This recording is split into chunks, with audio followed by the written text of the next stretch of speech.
Vous remarquez que le glacier est complètement recouvert de sable, de gravier, de blocs. Le glacier a perdu beaucoup de volume, 150 mètres d'épaisseur depuis 30 ans, suite aux étés chauds. Vous voyez là les 5 derniers kilomètres.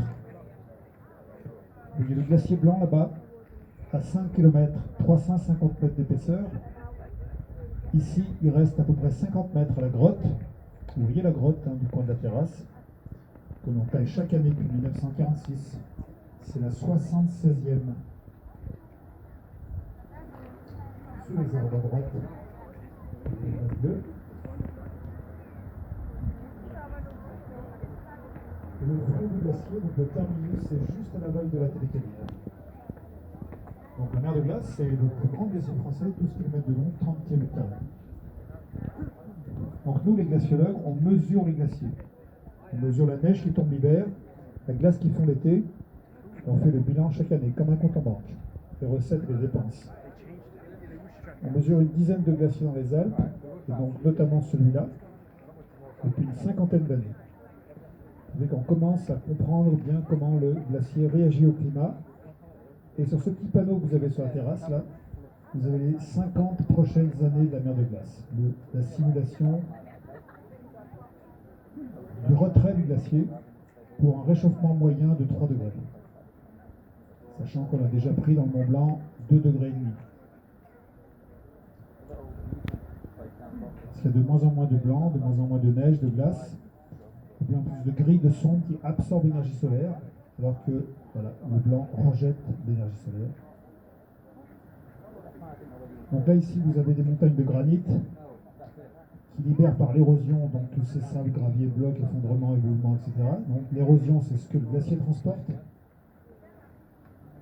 Vous voyez que le glacier est recouvert de millions de blocs qui sont...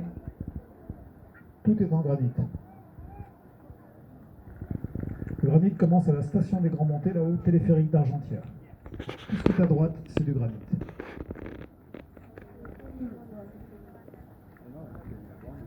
Ce qui est à gauche, c'était la base du continent qui a été modifiée par ce magma solidifié en granit il y a 300 millions d'années, à 30-40 km de profondeur. Tous les granits du monde sont des magmas solidifiés, très lentement. Dans les volcans, le magma sort et refroidit très vite. En 2 semaines, 2 ans, 2 mois, voilà, c'est rapide. Et si ça se refroidit sur des millions d'années, les éléments se rassemblent, le quartz se feldspath, le mica. Le quartz se feldspath, le mica, c'est l'agar. Dans le mica, il y a beaucoup de fer, de l'oxydation d'agar, de l'oxydation des montagnes. Et quand vous avez des effondrements, vous voyez du granit qui n'est pas encore oxydé. Comme par exemple dans la face ouest du Dru, ici. Là, vous voyez la face ouest du Dru.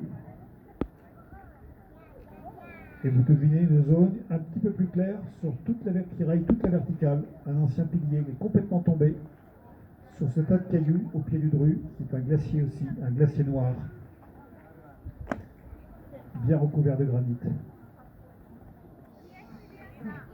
Juste à côté, vous avez un glacier blanc, le glacier du Nain Blanc, qui a reculé d'1,5 km depuis 30 ans.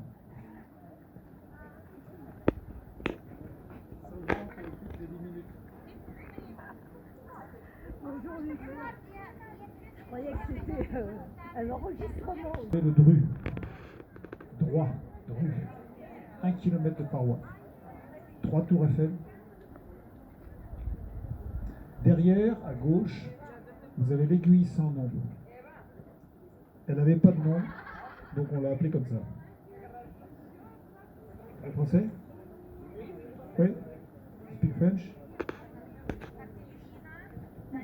On fait simple ici. Hein. Et encore derrière, vous voyez la glace de l'aiguille verte, 4121 mètres.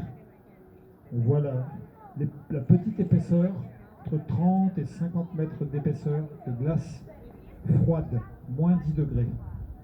Le glacier est collé au rocher. Au sommet du Mont Blanc, que vous voyez bien de Chamonix, avec le glacier des Bossons, qui est arrivé dans les buissons il y a 200 ans, d'où son nom, moins 15 degrés.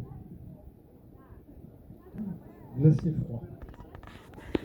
En dessous de 4000 mètres, 3008, aiguille du Midi, 3006, la neige commence à fondre l'été, printemps, il y a de l'eau dans la neige. Les petites gouttes d'eau vont regeler dans le manteau neigeux, mais tout ça, ça va réchauffer la neige. Et donc ça va quand même fabriquer de la glace, matière imperméable, quand la neige est imperméable, on appelle ça de la glace, blanche au départ, comme la neige, mais à 0 degré. Équilibre entre l'eau liquide et l'eau solide du Midi.